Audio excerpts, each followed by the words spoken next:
So now we just talked about the riders, and like you said, we had the vertical movement, moving forward and backward, and the lateral movement of coming to the sides.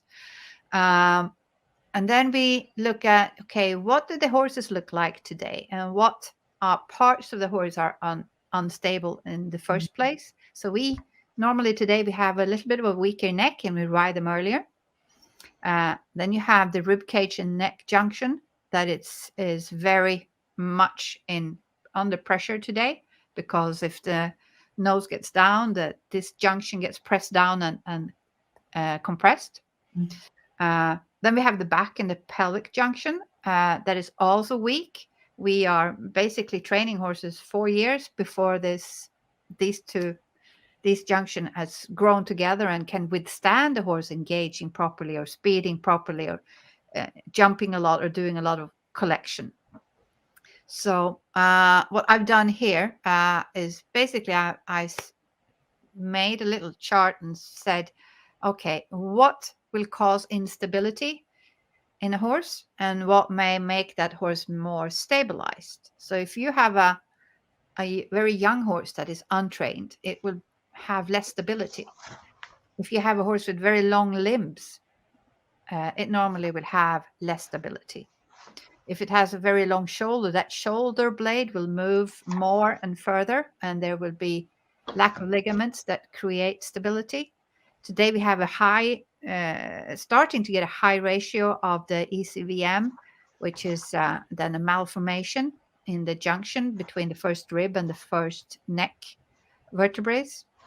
And then we have the horses that are called hypermobile, and they come in both Icelandic and Spanish horses and in warm blood. So we have a lot of hypermobile horses because the way we bred them, and they then have a large range of motion.